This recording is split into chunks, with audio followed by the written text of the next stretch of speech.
Hey everybody, and welcome to this video. This video is created to guide your faith group discussion or your personal Bible study. Today we're stepping into a very unique perspective, the Dilemma of Pontius Pilate.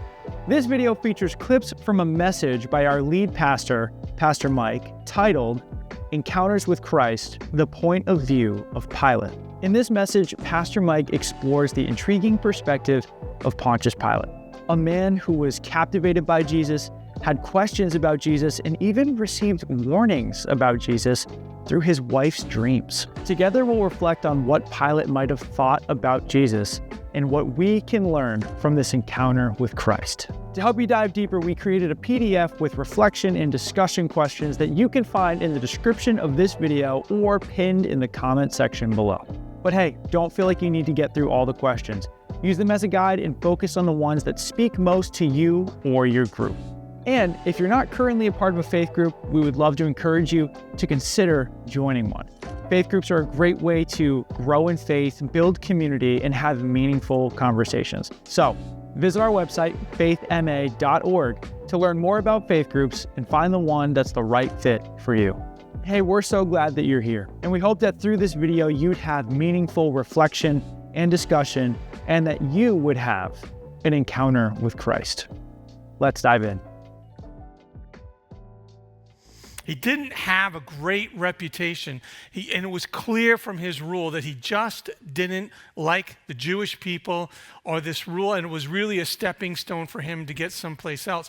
An ancient historian wrote this about Pontius Pilate and his administration: the briberies, the insults, the robberies, the outrages, the wanton injuries, the executions without trial, constantly repeated, the ceaseless and supremely grievous cruelty. That's a reputation. This was the guy who would decide the fate of Jesus Christ. Because the Jewish leaders did not have the authority to execute somebody. Rome held on to that.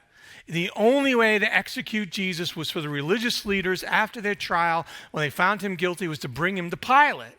And if you're the religious leaders, what would you think? Slam dunk, right? This guy doesn't like us anyways. So let's see what happened. So meanwhile, Jesus stood before the governor, that's Pilate, and the governor asked him, "Are you the king of the Jews?" "Well, you said so," Jesus replied. When he was accused by the chief priests and the elders, he gave no answer. And Pilate asked him, "Don't you hear the testimony they're bringing against you?"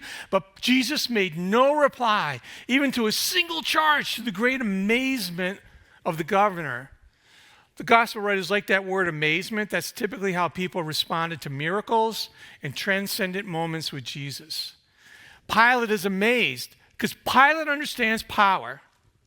And Pilate, I'm sure, has seen people begging for their lives at moments like this, angry at what they would consider a moment of injustice, spitting out threats against the world because they were just caught in a moment and they knew that they had lost and they were going to go out in a blaze of glory. What he didn't expect was someone to be so composed as Jesus. Pilate then went back inside to the palace. We're now gone from Matthew to John, because John's pretty interesting. He has insights into a conversation between Pilate and Jesus that other gospel writers don't have. Pilate then went inside the palace and summoned Jesus and asked him, "Are you the king of the Jews?" You know what that question is? Are you a threat to me and to the empire? Because if you're a threat to the empire or to Pilate, there's only one solution: remove the threat. Right? Is that your own idea, Jesus asked, or did they talk to you about me? What kind of answer is that? Right? "Am I a Jew?" Pilate replied. "Your own people and the chief priests handed you over to me. What is it that you've done?" And Jesus said, "My kingdom is not of this world. If it were, my servants would fight to prevent my arrest by the Jewish leaders." It's amazing to me that Jesus pacifies Pilate. He's literally saying, "I'm no threat to you." Right? There's not going to be a revolution. People are not going to rise up in arms. And so Jesus is just kind of calming the situation with Pilate. And he's really kind of pushing on Pilate, "How do you see me? Are you looking at me the way you were told to look at me? Are you looking at me as I'm standing right in front of you? I've had this conversation with people all the time. Where do you get your understanding of Jesus from? Is it something you just inherited from your parents without even evaluating? Is it from pop culture, TV shows and movies? Is it from the image of some people that have been called followers of Christ but really don't act like a follower of Christ? Where do you get your perception of Jesus from?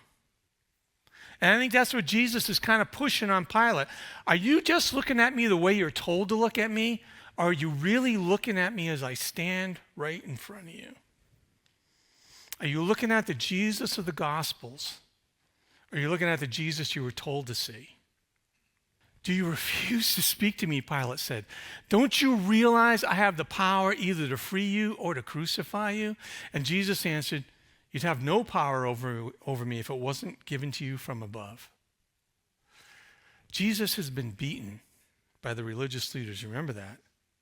He's having a conversation with the individual who could keep him from being crucified. And Jesus is trying to open up his mind to the person that's standing in front of him. To higher powers, to a higher power. You have no power over me if it weren't given to you from above. Therefore, the one who handed you over to me is guilty of a greater sin. He's talking about Judas at that point and the religious leaders. And from then on, now listen to this. From then on, Pilate tried to set Jesus free. You have to understand Pilate to understand how remarkable this conversation is. And if you understand Pilate, and it gives you an insight in how remarkable this conversation is, it should draw us to ask the question, who in the world is Jesus Christ?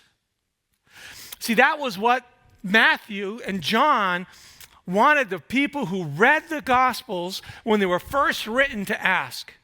Because the people of the first century world would have understood Pilate. They would have known about Roman rule. And for them to read about this exchange between Pilate and Jesus, they would have looked at this and would have said, who in the world is this guy? So that's what I challenge people with. Don't just take the Jesus you grew up with. Don't just take the Jesus that pop culture tells you about. Don't take the Jesus represented by the people that are embarrassing to the other followers of Christ. Take the time to get to know Jesus. To do what we do here on Sunday mornings, not to just read Jesus, to read the Gospels without understanding, but to really try to understand the claims of Jesus in their first century context. Because when you got to see Jesus through the eyes of the people who were alive when Jesus was speaking.